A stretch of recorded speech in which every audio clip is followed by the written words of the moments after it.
Digital डिटॉक्सच्या माध्यमातून आंतरराष्ट्रीय मीडियात झळकलेलं गाव म्हणजे सांगली जिल्ह्यातील मोहित्यांचे वडगाव। या गावाला आंतरराष्ट्रीय स्तरावर मोलाचा बहुमान मिळाला आहे। आज आपण आपल्या स्पेशल गोष्टच्या माध्यमातून हे गाव जगाच्या पटलावर कसं आलं हे आपल्या माझं गाव माझं विजन या कार्यक्रमाच्या माध्यमातून जाणून घेणार आहोत। मागच्या पंचवार्षिक निवडणुकीत विजय मोहिते यांच्या रूपाने पहिल्यांदाच गावाला थेट लोकनियुक्त सरपंच मिळाले। उच्च शिक्षित, विनम्र व गावाप्रती असलेली ओढ या त्रिसूत्रीच्या जोरावर सरपंच विजय मोहिते व त्यांच्या सहकाऱ्यांनी गावाचं रुपडं पालटायचं असा निश्चय केला। सुरुवातीला पायाभूत सुविधांच्या कामाचा झपाटा लावला। स्मशानभूमी, अंगणवाडी व आधुनिक शाळा, वृक्षारोपण व इत्यादी गरजू कामे केलीत। त्यानंतर महाभयंकर अशा कोविड सारख्या संकटाला आपणा सर्वांना सामोरं जावं लागलं। कोविड काळात तर त्यांनी तळहाताच्या फोडाप्रमाणे गावाला जपलं। काही ठिकाणी कठोर भूमिका घ्यावी लागली, पण ती गावच्या भल्यासाठी होती।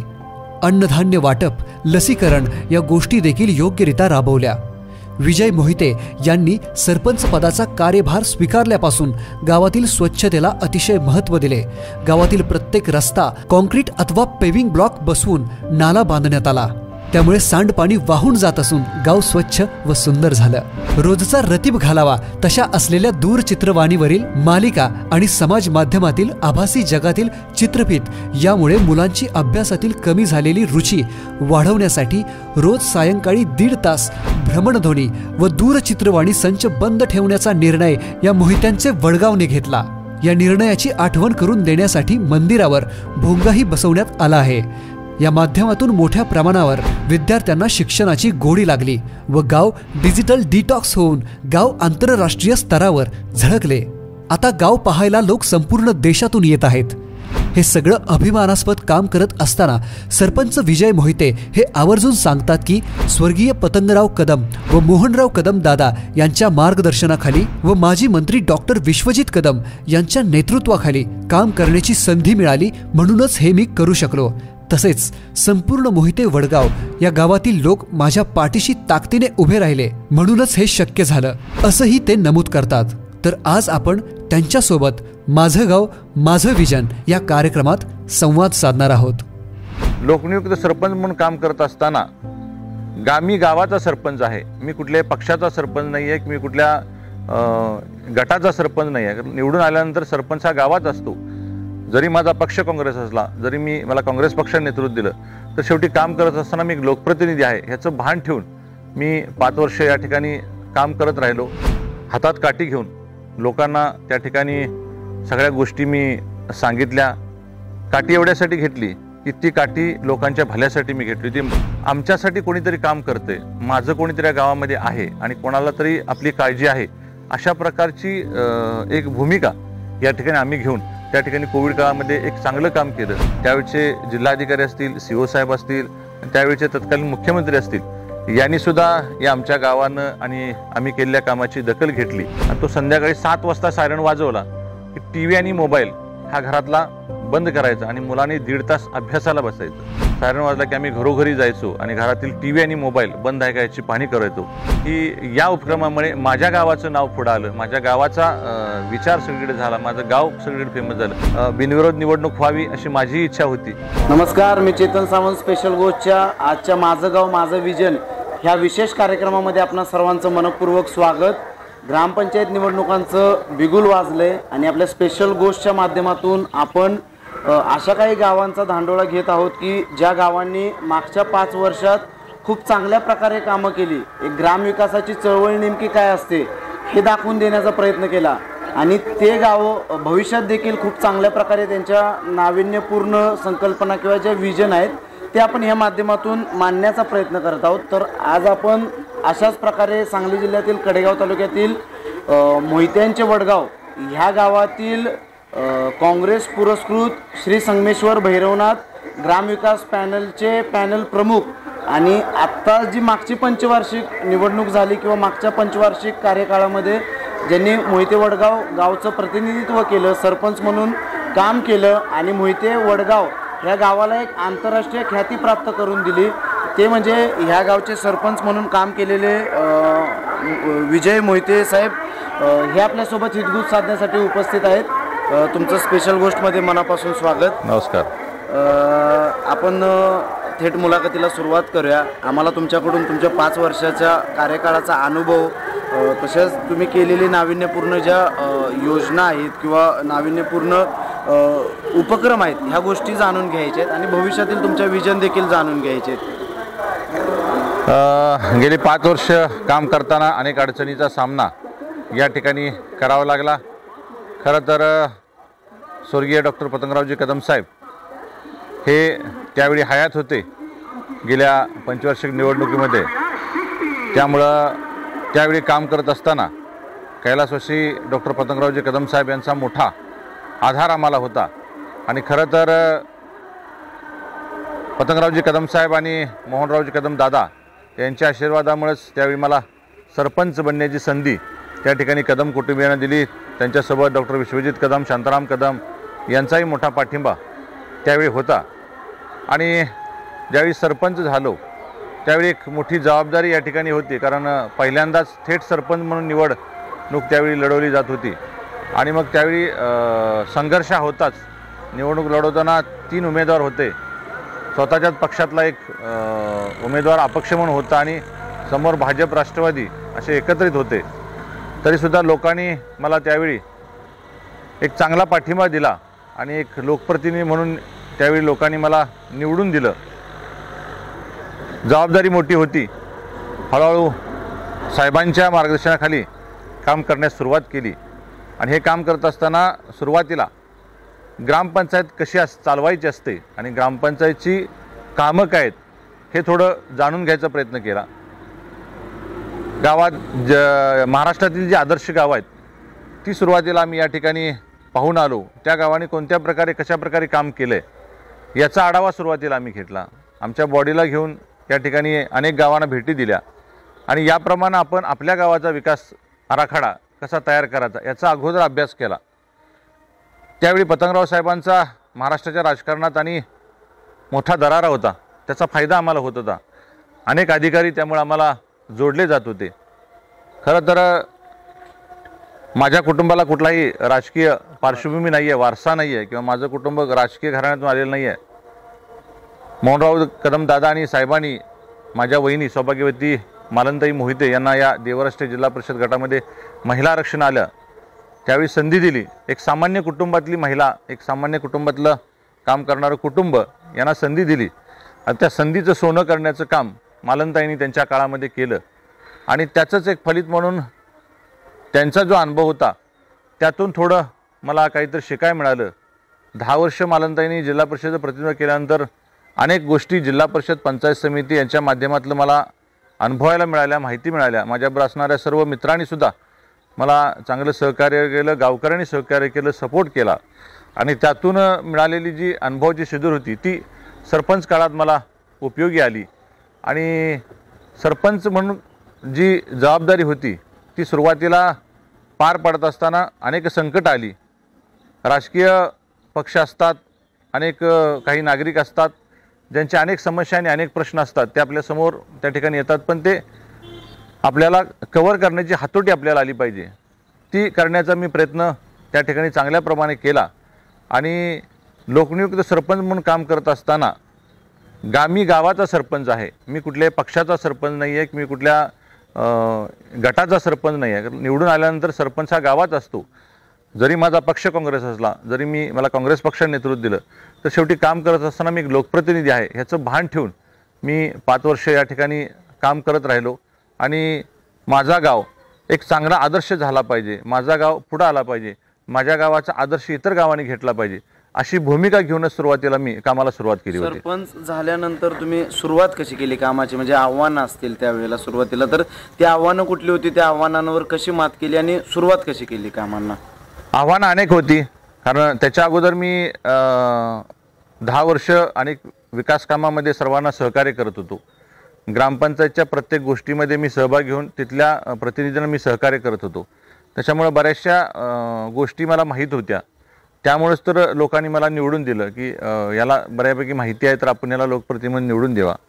आव्हानं खूप होती, पण सर्वांना बरोबर घेऊन जाणं हा पहिला मुद्दा होता. कारण तुम्हाला गावाचा विकास करायचा असेल तर सर्वांना बरोबर घेतल्याशिवाय कुठलंही काम होत नाही. लोकसहभाग वाढला पाहिजे हा पहिला मुद्दा होता माझा, म्हणून मी सुरुवातीला लोकांचा लोकसहभाग वाढवला. अनेक विकास कामं करायची होती, त्या विकास कामाचं विजन तयार केलं.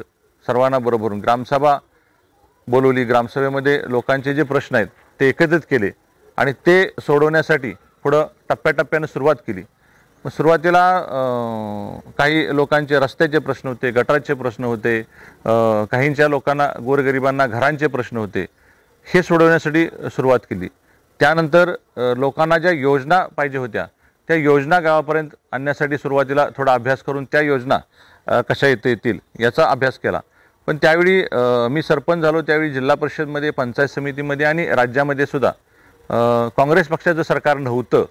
त्यामुळं अनेक योजना खाली आणताना मला त्रास होत होता, कारण सत्ता असली की थोडा फरक पडतो, सत्ता नसली की थोडा फरक पडतो. आणि त्यामुळे जिल्हा परिषद, पंचायत समिती आणि राज्य सरकार याकडून मिळणाऱ्या निधीमध्ये मला पाहिजे तेवढ्या प्रमाणात निधी त्या ठिकाणी उपलब्ध होत नव्हता. पण मी जेवढा शक्य आहे तेवढा प्रयत्न करून तो निधी या ठिकाणी गावाला उपलब्ध करण्यासाठी सुरुवात केली. अनेक प्रश्न समोर होते, पण सगळेच प्रश्न एकावेळी सोडवू शकत नव्हतो. टप्प्याटप्प्यानं सोडवण्यासाठी मी सुरुवात केली. लोकांना विश्वासात घेतलं सुरुवातीला आणि तुमचे सगळे प्रश्न मार्गे लावू. हळूहळू आपण या 5 वर्षामध्ये आपला सर्व गाव या ठिकाणी नावारूपाला आणू, अशा प्रकारे मी सुरुवात केली. पायाभूत सुविधांची कुठली कामं म्हणजे तुम्ही ठळकपणे सांगू शकताय? पायाभूत सुविधामध्ये स्मशानभूमीचा आमचा एक प्रश्न खूप हे होता की गावाला चांगली स्मशानभूमी पाहिजे. त्याची सुरुवात मी 5 वर्षापूर्वीच केली. एक चांगली स्मशानभूमी त्या ठिकाणी केली. गावातील जे रस्ते आहेत ते रस्ते चांगल्या प्रकारे दर्जेदार करण्यासाठी सुरुवात केली. सांडपाणी व्यवस्थापन जे आहे त्याच्यामुळं रोगराई आणि मच्छर होऊन नागरिकांना त्रास होतो, त्याच्यावरती फोकस केला. आणि त्याबरोबरच गावातील शाळा असतील, मुलांचा अभ्यास असेल, याच्याकडे सुरुवातीला लक्ष दिलं. आरोग्य असेल लोकांचं, त्या लोकांच्या आरोग्याकडे लक्ष, प्राथमिक दवाखान्यामध्ये सर्व सुविधा चांगल्या प्रकारे मिळायला पाहिजेत, याच्याकडे थोडं सुरुवातीला फोकस केला. हे कामं होत असतानाच पुढे म्हणजे अगदी म्हणजे जगाला ज्या आजाराने विळख्यात घेतलं तो म्हणजे कोरोनासारखा महाभयंकर जो आजार आहे, ह्याला सगळ्यांनी म्हणजे सगळं जग व्यापून टाकलं त्या आजाराने. तर तुम्ही देखील कोविड काळात खूप चांगल्या प्रकारे काम केलं, म्हणजे जिल्हाधिकारी असतील किंवा मुख्यमंत्र्यांनी देखील तुमच्या कामाचं कौतुक केलं. तर कोविड काळातली परिस्थिती नेमकी कशी हाताळली? वर्षभर काम केल्यानंतर पुढं कोविडचं महाभयंकर संकट आलं आणि कोविडमध्ये काम करताना सुरुवातीला तर खूप प्रमाणात भीती होती, मोठ्या प्रमाणात. कारण हा रोग ज्यावेळा सर्व जगात पसरू लागला आणि देशामध्ये, राज्यामध्ये आपल्या सुरुवात या रोगाची झाली, तेव्हा आमच्या पुढे बी अनेक प्रश्न होता. कारण सर्व ठप्प झालं होतं, जनजीवन ठप्प झालं, लोकांचं पूर्णपणे बाहेर जाणं बंद झालं. आणि मग पूर्णपणे आमची शासकीय यंत्रणा आणि ग्रामपंचायत यंत्रणा ही लोकांचा जीव वाचवण्याकडे वळवण्यात आली. आणि मग आम्हालाही प्रश्न पडला होता की ह्याच्यावर कसं या ठिकाणी आता आपण एकत्रित येऊन ह्याचा निर्णय घ्यायचा, काय करायचं, लोकांना कसं यातून बाहेर काढायचं. यामध्ये सुरुवातीला एक भूमिका घेतली की आजाराची भीती कमी करण्यासाठी सुरुवातीला प्रयत्न करायचा आम्ही चालू केला. लोकांच्या भीती होती, लोकांना आधार दिला. याच्यापासून आपण वाचायचं असेल तर ज्या ज्या गोष्टी शासन किंवा अनेक माध्यमाच्या माध्यमातून पुढे येत होत्या याच्यावर थोडं आम्ही लक्ष दिलं आणि गावाला बरोबर घेऊन एकत्र, आपण या गावचं एक नागरिक आहे, आपण या गावचा एक प्रमुख आहे आणि माझा गाव एक कुटुंब आहे माझं, आणि या कुटुंबाचा आपण एक प्रमुख आहे, ही भूमिका घेऊन हे सगळे माझ्या घरात, जसं आपल्या घरामध्ये आपण एखादा व्यक्ती आजार पडलं तर सगळं कुटुंब त्याला धडपडतं, त्याच्यासाठी प्रयत्न करतं. मी तीच भूमिका घेतली, हे माझं कुटुंब आहे आता, आणि यासाठी धडपडायचे प्रयत्न केले. सुरुवातीला हातात काठी घेऊन लोकांना त्या ठिकाणी सगळ्या गोष्टी मी सांगितल्या. काठी एवढ्यासाठी घेतली की ती काठी लोकांच्या भल्यासाठी मी घेतली होती. विरोधक आता प्रचार करतात की त्यांनी त्यावेळेला काठी घेतली होती किंवा हा राजकारणाचा भाग आहे, पण मी काठी जी घेतली होती ती चांगल्यासाठी घेतली होती, लोकांचा जीव वाचण्यासाठी, भल्यासाठी घेतली होती. आजही लोक मला सांगतायत जरी तुम्ही ती काठी उगारली असेल तर ती काठी गावाच्या भल्यासाठी होती. ठीक आहे, माझ्या स्वार्थासाठी कधीच मी ती काठी उगारली नव्हती. शिक्षकाने विद्यार्थ्याला काठी मारावी त्या प्रकारे थोडं गावाला थोडं वळण लागावं आणि गावांना चांगलं यातून आपलं आरोग्य चांगलं राहावं यासाठी तो प्रयत्न केला होता. खरं तर कोविड काळामध्ये लोकांचे जीव आणि प्राण वाचवण्याचं एक खूप चांगलं काम मला ह्या ठिकाणी करता आलं. गावामध्ये एक चांगली टीम तयार केली, सर्व पक्षीय लोक त्याच्यामध्ये होते, असं काही नाही. सगळ्या पक्षाच्या लोकांनी एकत्र येऊन आपला गाव या ठिकाणी चांगला आणि याला कुठेही कोविडमध्ये बाधित होता कामा नये यासाठी प्रयत्न केला, टीमवर्क केलं. मी रोज सकाळी कोविड काळामध्ये सकाळी 7 वाजता लाऊडस्पीकरवरनं गावाला रोज जवळजवळ 15 ते 20 मिनटं प्रबोधन करत होतो. या प्रबोधनाच्या माध्यमातून लोकांना आधार देण्याचं काम त्या ठिकाणी मी सगळं केलं. खरं तर मी करत असलेलं प्रबोधन आसपासच्या गावातसुद्धा मला लोक म्हणायची की तुमचं प्रबोधन आमच्या देवराष्ट्रे असत आंबक या गावामध्ये सुद्धा ऐकू येतं या, आणि खरं तर असं आमच्या गावात पण व्हायला पाहिजे असं लोक आम्हाला प्रतिक्रिया द्यायची. खरं तर माझा एकच उद्देश होता की यातून लोकांना चांगला संदेश द्यावा आणि लोकांना रोज दैनंदिन, कारण जनजीवन ठप्प होतं, काय चाललं ह्याची माहिती मी रोज लोकांना देत होतो, लोकांना आधार देण्याचं काम करत होतो. सर्वसामान्य कुटुंब होते, गोरगरीब कुटुंब होते, त्यांचा रोजगार थांबलेला होता, त्यांचं जीवन थांबलं होतं, त्यांना मदत करण्याचा प्रयत्न केला. अन्नधान्यापासून घरपोच अन्नधान्य त्यांना दिलं, त्यांना रोजगार नाही त्यांना मदत देण्याची काम केली. मेडिकल औषधं जे आहेत ते लोकांना घरपोच देण्याचं काम केलं, भाजीपाला हा घरपोच देण्याचं काम केला. आणि त्यातून लोकांना आमच्यासाठी कोणीतरी काम करते, माझं कोणीतरी या गावामध्ये आहे आणि कोणाला तरी आपली काळजी आहे, अशा प्रकारची एक भूमिका या ठिकाणी आम्ही घेऊन त्या ठिकाणी कोविड काळामध्ये एक चांगलं काम केलं. त्यावेळचे जिल्हाधिकारी असतील, CO साहेब असतील, त्यावेळचे तत्कालीन मुख्यमंत्री असतील, यांनीसुद्धा या आमच्या गावानं आणि आम्ही केलेल्या कामाची दखल घेतली. यातून एकच होतं की कोविड काळामध्ये जी भीती होती ती भीती कमी करून फक्त आमचा एकच उद्देश होता की जरी आजार तुम्हाला झाला तर त्यातनं जीव कोणाचा जाऊ नये हाच उद्देश होता. लोकांना गावातच सुविधा उपलब्ध करून दिली, ऑक्सिजन सिलेंडरपासून औषधापासून मेडिकल किटपासून गावात उपलब्ध करून दिलं. पुढं कुठंही सांगली मिरजेला पेशंट न पाठवता तो इथंच कसा माझ्या परिसरात बरा होईल आणि त्याला खर्च कोणत्याही प्रकारचा मोठा येणार नाही याची मी काळजी घेतली. त्यामुळे गावाला एक मी आधार देण्याचं काम त्यावेळी कोविड काळामध्ये केलं. जरी आज विरोधक टीका करत असले की कोविड काळामध्ये हेच बंद केलं, ते बंद केलं, ते बंद केलं, तर शासनाच्या नियमानुसार मी काही गोष्टी बंद केल्या होत्या. कारण त्यावेळी शासनाचं पण आमच्यावर प्रेशर होतं, कारण ग्रामपंचायतीवर ह्या सगळ्या गोष्टीचा आदेश वरून यायचा की या गोष्टी बंद करा, या गोष्टी चालू ठेवा, आणि त्या शासनाच्या नियमानुसार आम्ही केल्या. कारण शासनाचा एक उपक्रम जो होता तो या ठिकाणी आम्ही माझं कुटुंब माझं जबाबदारी म्हणून ती होती, ती जबाबदारी त्यावेळी आम्ही या ठिकाणी पार पाडायचा प्रयत्न. चांगले परिणाम देखील झाले. नक्कीच कोविड काळात तुमचं एकदम स्तुत्य असं काम होतं. मला एकदम अत्यंत महत्त्वाच्या अशा वळणावरती यायचं आहे की हे गाव मोहिते वडगाव हे जे गाव आहे हे आंतरराष्ट्रीय पातळीवरती दखलपात्र झालेलं गाव आहे. म्हणजे आणि ते ह्यामुळे झाले की डिजिटल डिटॉक्स नावाचा जो शैक्षणिक क्रांती करणारा म्हणजे एज्युकेशनल रिफॉर्म किंवा एज्युकेशनल रिव्हॉल्युशन ज्याला आपण म्हणू शकतोय, तो जो उपक्रम आहे तो उपक्रम त्यांनी जगामध्ये पोहोचला. म्हणजे आंतरराष्ट्रीय माध्यमांनी त्याची दखल घेतली. तर नेमका डिजिटल डिटॉक्स हा उपक्रम काय आहे आणि तो उपक्रम करावा का लागला, तर ह्याच्या पाठीमागची पार्श्वभूमी काय हे थोडक्यात तुम्ही सांगा. खरं तर कोविडमध्ये 2 वर्ष गेली आपली. कोविडमध्ये अनेक संकटांना सामना करून या ठिकाणी आपला गाव चांगला आदर्श या ठिकाणी एक नावलौकिक केला आणि त्यातून पुढे जाऊन 2 वर्ष पूर्णपणे विकास कामं थांबली होती आणि पुढे येणाऱ्या कालावधीमध्ये वर्ष 1.5 वर्षच राहिलं होतं आणि या वर्ष 1.5 वर्षाच्या कालावधीमध्ये विकास कामं झाली पाहिजेत चांगली.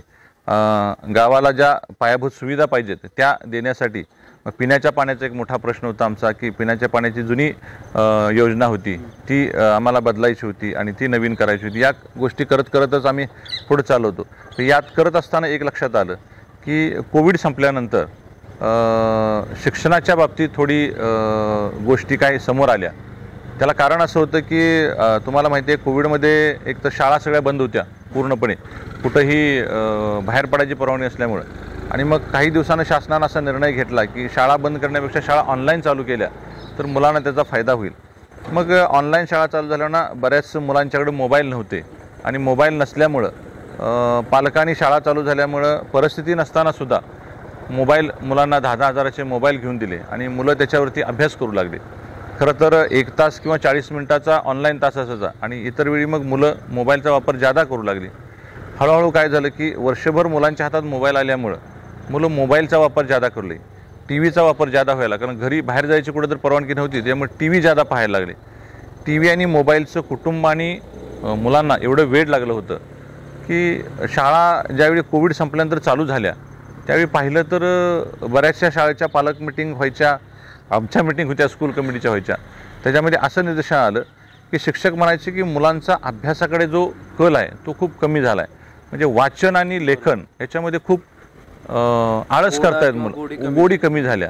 तर याच्यावर काहीतरी पर्याय काढला पाहिजे अशी सगळ्यांची भूमिका होती. मग काय करायचं म्हणून अनेक प्रश्न आमच्या पुढे होले. ग्रामपंचायत बोर्डाने त्यावेळी अनेक प्रयत्न सुरू केले. एक्स्ट्रा शिक्षक नेमायचे, जादा क्लासेस चालू करायचे, मुलांना मोबाईलपासून प्रवृत्त करण्यासाठी खूप काही योजना केल्या, पण त्याच्यात काही फरक पडला नाही आहे. मग काहीतरी असं नवीन काहीतरी करावं अशी एक कल्पना सुचली. पण ज्यावेळी आपण पाहतो की वैयक्तिक कुणाला कुठल्या गोष्टी सांगितल्या तर लवकर त्या हे होत नाही. त्या पण आपण कॉमन काही गोष्टी केल्या, म्हणजे संघटित होऊन एखादी गोष्ट केली तर ती यशस्वी होते अशी एक मला कल्पना सुचली. म्हणून आपण म्हटलं की यासाठी काहीतरी आपण एकत्रित काहीतरी करणं गरजेचं आहे. मग अशीच आम्हाला एक कल्पना सुचली की म्हटलं आपण जुन्या काळामध्ये गेलो तर संध्याकाळची जी वेळ असते 7 ते 8, 9 पर्यंतची वेळ होती. ही पूर्वी कसं लोक एकत्र बसायचे गावात कट्ट्यावरती, चौकावरती, पण तेव्हा TV आणि मोबाईलचं प्रस्त नव्हतं. एकमेकाशी चर्चा करायची, एकमेकाशी हितगुज करायचे, बोलायचे आणि अनेक उद्याच्या गोष्टी किंवा आपल्या परिवारातल्या गोष्टी एकमेकाशी बोलायचे. हे थोडं या आधुनिक युगामध्ये आता बंद झालेलं होतं. आणि मग याचाच एक फायदा उठवण्याचं मी निर्णय घेतला. मी म्हटलं आपण संध्याकाळची जी वेळ आहे ही जर आपण अशी काही मुलांच्या अभ्यासासाठी निवडली आणि कॉमन मुलांना जर एकत्रित अभ्यासाला बसवलं तर याचा आपल्याला चांगला फायदा होईल असं एक संकल्पना माझ्या डोक्यात आली. आणि मग ती गावापुढे मी मांडली. सुरुवातीला याचा कोणाला फारसा वाटलं नाही की हे कसं शक्य आहे, मोबाईल आणि TV बंद करायचं हे शक्य होणार नाही आहे आणि हे कसं होईल, मुलं थोडं ऐकतील, घरातले लोक कसे ऐकतील. तेव्हा मग हळूहळू प्रयत्न चालू केले. बघूया म्हटलं आपण सुरुवात करूया. 1-2 मिटिंगा झाल्या, काही रिस्पॉन्स मिळणार. मग मी ग्रामसभेमध्ये गावाचा हा विषय ठेवला. नागरिक म्हटले प्रयत्न करायला काही हरकत नाही, पण होईल का, हे कसं होणार, मोबाईल आणि TV कसे बंद करणार. मुलांना जाऊन शाळेत आम्ही सांगितलं, पण मुलं ही शाळेपुरती होय म्हणायची, पुन्हा घरी आल्यानंतर ते नेहमीप्रमाणे चालूच राहायचं. मग मी एक दिवशी काय केलं, आपल्या सर्व माता भगिनींची गावातल्या, माझ्याकडे बचत गटांची संख्या चांगली आहे, त्या बचत गटाच्या महिलांना अहवाल केलं की तुम्ही प्रत्येक घरातून एक महिला मिटिंगसाठी घेऊन या. आणि अशा महिला मी एकत्र करून माझ्याकडे एका गावातल्या मोठ्या मंदिरामध्ये, ग्रामदैवतामध्ये त्याची महिलांची एक मिटिंग घेतली मोठी. आणि महिलांना ह्या गोष्टी मी समजून सांगितल्या. महिलांना म्हटलं की आपण मुलांच्या शिक्षणासाठी, आपल्या मुलांच्या भविष्यासाठी काहीतरी करणं गरजेचं आहे. महिलांना बी हे विषय माहिती होता की मुलं मोबाईल खूप वापरतात, TV खूप बघतात, कार्टून चॅनल कंटिन्यू मुलं बघतात, यासाठी काहीतरी होतं आहे. म्हटल्यानंतर महिला म्हटल्या ठीक आहे, आपण तुम्ही म्हणताय तर काय करा, मग काय कराय. तर मी म्हटलं मी गावापुढे विषय हा मांडला, पण अजून त्याला काय म्हणावासा प्रतिसाद सर्व नागरिकांनी मिळत नाही. तुम्ही महिलांनी जर ठरवलं आणि तुम्ही जर मनात निर्णय घेतला तर होऊ शकतं. त्यांना विचारल्यानंतर ते म्हटल्या काय करावं लागेल, तर सुरुवात अशी करावी लागली, आपल्यापासून सुरुवात करावी लागेल. संध्याकाळी 7 ते 8:30 किंवा 9 पर्यंत ज्या TV सिरियल आहेत त्या तुम्हाला सोडाव्या लागतील, त्याग कराव्या लागतील. महिला थोड्या नाराज झाल्या. ते म्हटलं TV सिरियल कसा काय, तो आमचा आवडता विषय आहे.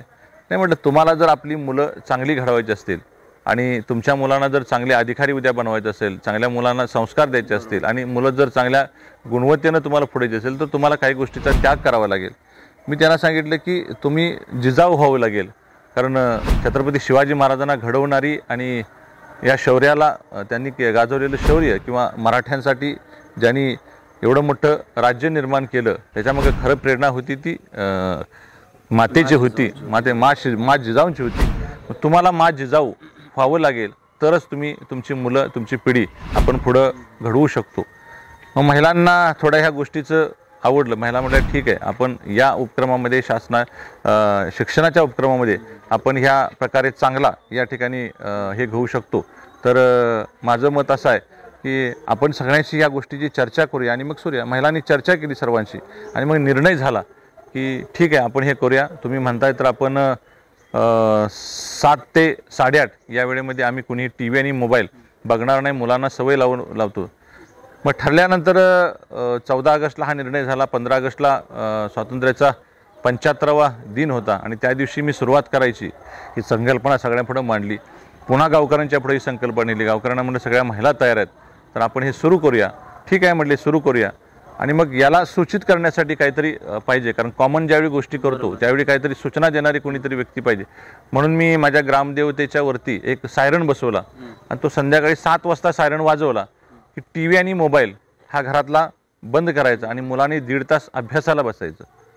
सुरुवातीला हे मोठ्या प्रमाणात होत नव्हतं, मग आम्ही टीम केली, टीमवर्क केलं. त्याच्यामध्ये माझ्या ग्रामपंचायत सर्व कर्मचारी, ग्रामपंचायतचे सर्व सदस्य, आशा वर्कर, अंगणवाडी सेविका, गावातील काही शिक्षक यांना मी बरोबर घेतलं आणि घरोघरी जाऊन 7 वाजता बोंगा वाजला, सायरन वाजला की आम्ही घरोघरी जायचो आणि घरातील TV आणि मोबाईल बंद आहे का याची पाहणी करायचो. सुरुवातीला हळूहळू या गोष्टी करत नव्हते लोक, पण आम्ही स्वतः घरी जाऊन लोकांना प्रबोधन करून सांगू लागल्यानंतर मग यात आवड निर्माण झाली आणि एक 15 दिवसामध्ये बऱ्यापैकी सगळीकडं ह्याचं नियोजन चांगलं झालं. आज पूर्णपणे माझा गाव त्याच्यामध्ये सहभागी आहे. याच्यामध्ये सर्व नागरिकांनी, म्हणजे सर्व पक्षाच्या नागरिकांनी, जरी आज विरोधक काही टीका करत असेल पण ते सर्व माझ्याबरोबर होते हा उपक्रम राबवायला. आणि माझ्या गावात एक चांगली परंपरा आहे की कुठलंही काम करायचं असलं तर माझा गाव एकत्र येतो. कुठले राजकारण आहे, राजकारणाच्या पद्धतीनं होईल. शेवटी कुणाला निवडून द्यायचं आणि कुणाला गावाचा कारभार द्यायचा ही जनता ठरवत असते. जनता जनार्दन मायबाप आहे. आणि पण विकास काम करत असताना माझ्या गावातील सर्व नागरिक माझ्याबरोबर होते, आहेत, उद्याही असतील.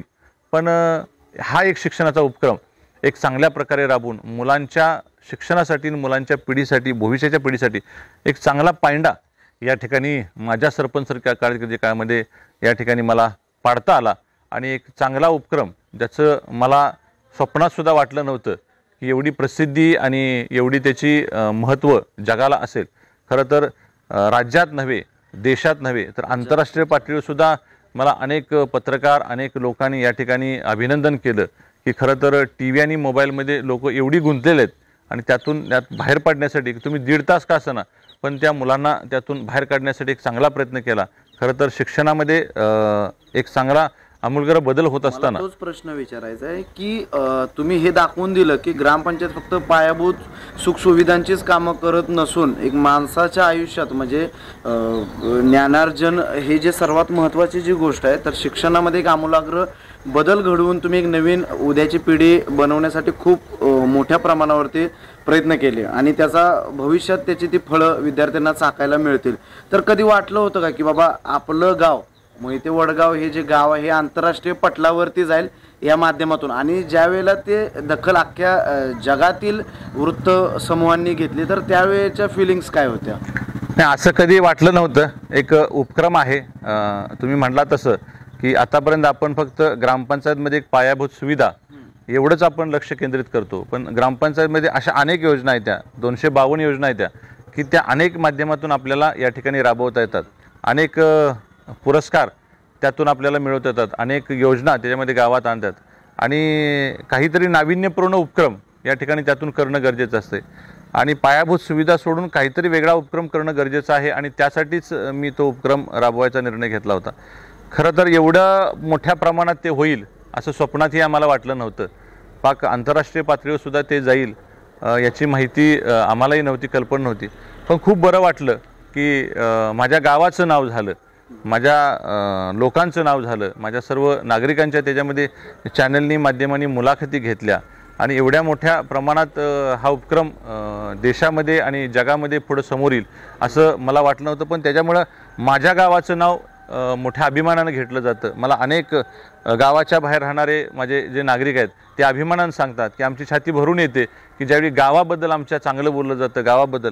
आणि मला यातच समाधान आहे की या उपक्रमामुळे माझ्या गावाचं नाव पुढं आलं, माझ्या गावाचा विचार सगळीकडे झाला, माझं गाव सगळीकडे फेमस झालं. हा खूप मोठा तुम्ही सरपंच असताना, मी सरपंच असताना हे मोठं काम मला करता आलं, ह्याचा खरं तर मला सार्थ अभिमान आहे. आणि भविष्यात मी म्हणेन की माझ्या गावाचं नाव असंच पुढं त्या ठिकाणी कार्यरत आणि अविरतपणे राहिलं पाहिजे, ही माझी एक इच्छा आहे. भविष्याचा तुम्ही उल्लेख केला तर मला भविष्याकडेच जायचं आहे. म्हणजे आता म्हणजे काँग्रेस पुरस्कृत श्री संगमेश्वर भैरवनाथ पॅनलच्या माध्यमातून तुम्ही पॅनल उभा केले, सरपंच पदाचे उमेदवार आहे. तर 5 वर्ष तुम्ही जी विकास कामांची घोडदौड केली, तर भविष्यात तुम्हाला जर लोकांनी पुन्हा एकदा संधी दिली तर तुमची विजन कशा प्रकारे असेल? पुढच्या 5 वर्षातील विकास कामांचा आराखडा कसा असेल? 5 वर्ष लोकांनी मला चांगली संधी दिली. 5 वर्ष चांगली संधी दिल्यानंतर पुन्हा या ठिकाणी निवडणूक उभी राहिली. खरं तर निवडणूक तुम्ही पाहिलं असेल की नगर जिल्ह्यातील जे आदर्श गावं आहेत तिथं मी पाहून आलो, तर तिथं जी गावं नावारूपाला आली किंवा समोर आली ती गावं 5 वर्षात नाही सुधारली. कारण 5 वर्ष हा वेळ अपुरा असतो. 5 वर्ष त्यातली 2 वर्ष आमची तर कोविडमध्ये गेली, 3 वर्षच काम करता आलं. 5 वर्ष हा वेळ अपुरा आहे. खरं तर आदर्श गाव बनवायचं असेल तर त्या ठिकाणी 20-20, 25-25 वर्ष गावं आदर्श व्हायला गेले आहेत आणि त्या गावामध्ये कुठेही निवडणुका झाल्या नाहीत, हे महत्त्वाचा विषय आहे. माझ्याकडे दुर्दैवानं निवडणुका लागल्या, बिनविरोध निवडणूक व्हावी अशी माझी इच्छा होती. पण शेवटी राजकीय पक्ष आहेत, त्यांचे विचार वेगवेगळे आहेत. आज मी जरी गावाला घेऊन त्या ठिकाणी काम करत असलो तरी ज्याच्या त्याच्या राजकीय भूमिका आहेत त्या प्रत्येकानं समोर पटल्या न पटल्या तरी ती आपली भूमिका मांडत असतात.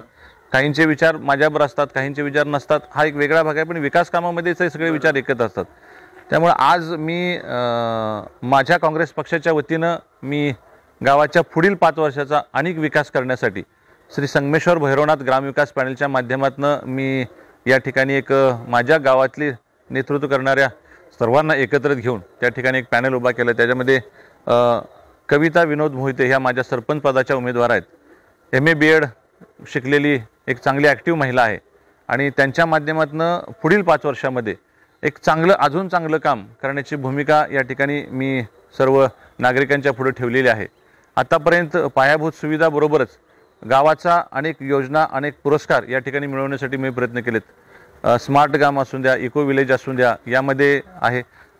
पुढं अनेक पुरस्कारासाठी मी प्रस्ताव शासनाकडे पाठवलेले आहेत आणि त्या पुरस्काराच्या माध्यमातून गावातील अनेक योजना मला राबवण्याचं पुढे एक ध्येय आहे. पाणीपुरवठ्याची योजना आहे ती मंजूर झालेली आहे. नागरिकांना एक शुद्ध आणि चांगलं पाणी या ठिकाणी येणाऱ्या 5 वर्षामध्ये द्यायचं आहे.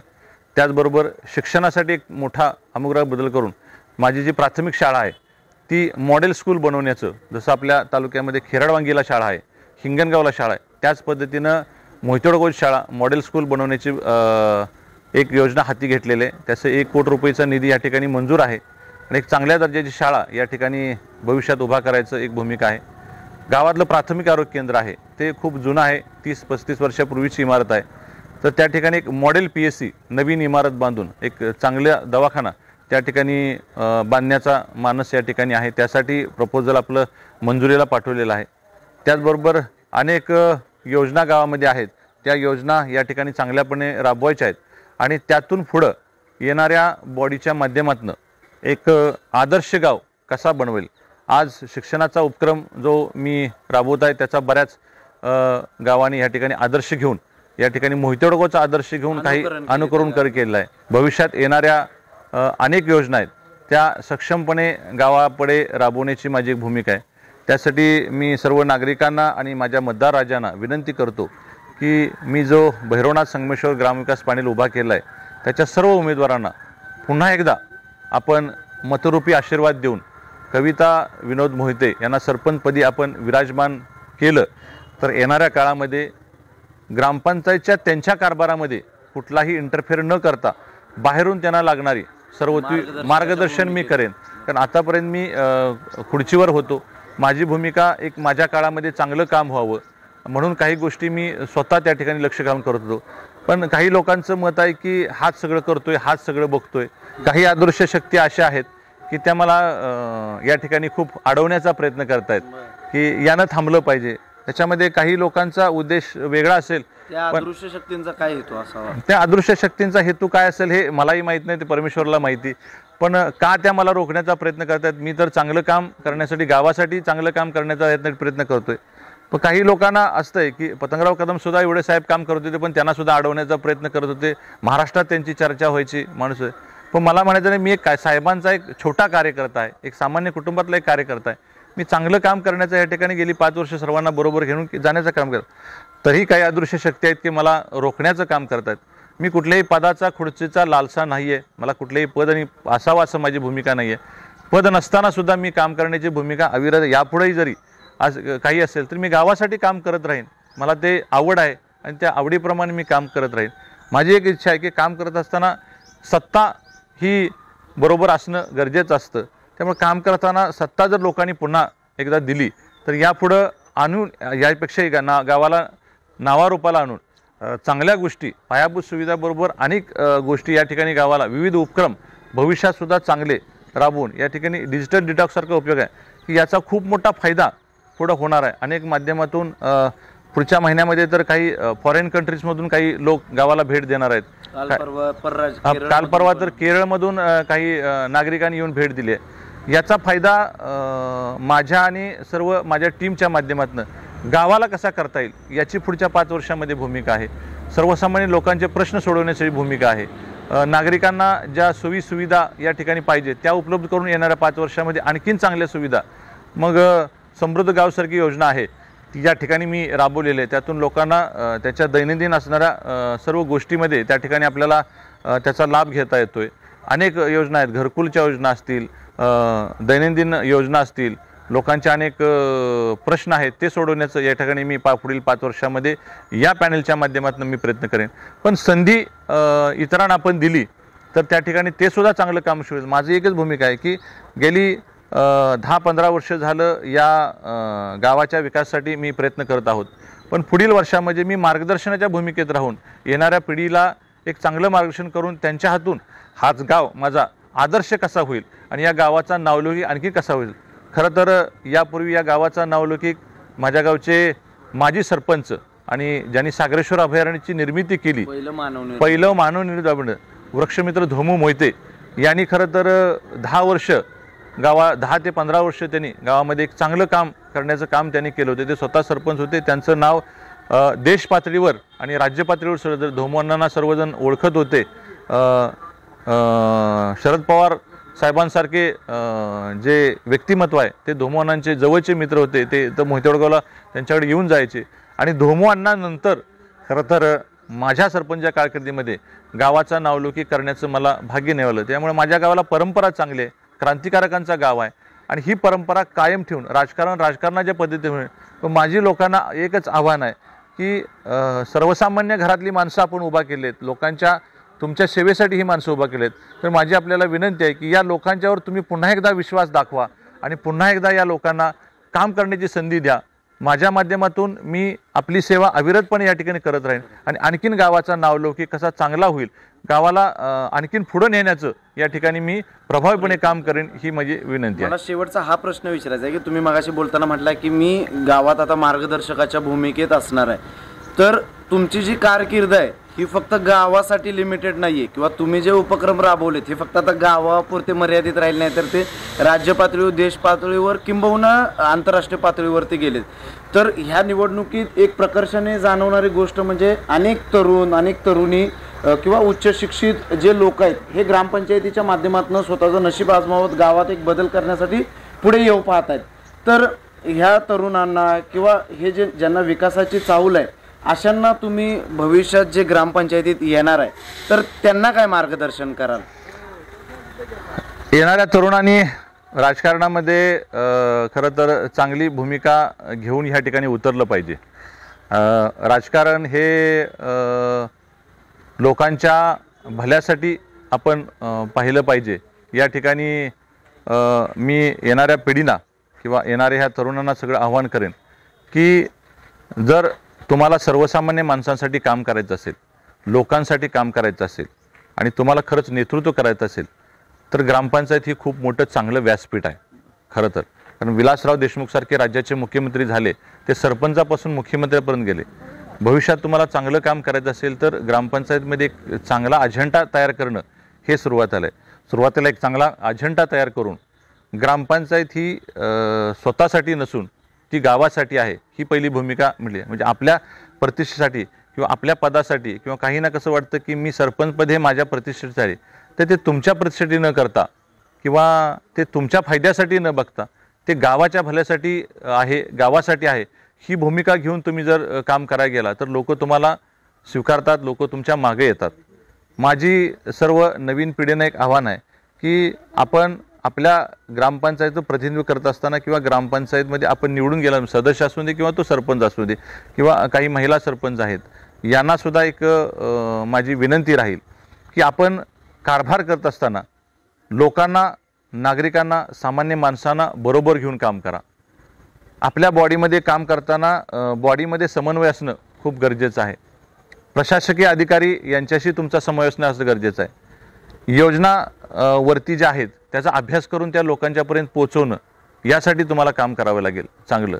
आणि त्यातून महत्त्वाचा मुद्दा आहे की तुम्हाला वेळ देता आला पाहिजे. महत्त्वाचं जर तुम्ही वेळ देऊ नका शकेल तर तुम्हाला त्या पदाचा आणि ह्याचा काही उपयोग होत नाही आहे. प्रत्येकानं जर निवडून आल्यानंतर मग ते ग्रामसेवक बघतील किंवा इतर कोणीतरी बघतील अशी जर भूमिका घेतली तर मग कुठलाही कारभार चांगला होणार नाही. तुम्हाला वेळ देता आला पाहिजे. किमान तुम्ही रोज ग्रामपंचायतमध्ये 4 ते 5 तास बसून जर ह्या सगळ्या समस्या जाणून घेतल्या, वेळ दिला प्रत्येकानं, तर त्या ठिकाणी चांगलं काम या ठिकाणी करता येतं असं एक माझं मत आहे. तर आज आपल्याला ह्या गावचा एक आदर्श कारभार कसा करायचा असतो म्हणजे त्याचं एक मूर्तिमंत उदाहरण संपूर्ण राज्याला दाखवून देणारे सरपंच म्हणून ज्यांनी मोहिते वडगाव ह्या गावाचा कारभार केला आणि तो कारभार लोकांसाठी उपयोगी ठरवून दाखवला तर ते म्हणजे विजय मोहिते साहेब यांनी आपल्यासोबत हितगुज साधलं, मार्गदर्शन केलं आणि एक भविष्यातील जे ग्रामपंचायत निवडणुकीच्या माध्यमातून येऊ पाहत आहेत त्यांना देखील त्यांनी मार्गदर्शन केलं. तर आज वेळात वेळ काढून त्यांनी आपल्याशी संवाद साधला त्याबद्दल त्यांचे मनपूर्वक आभार आणि धन्यवाद. धन्यवाद. नमस्कार.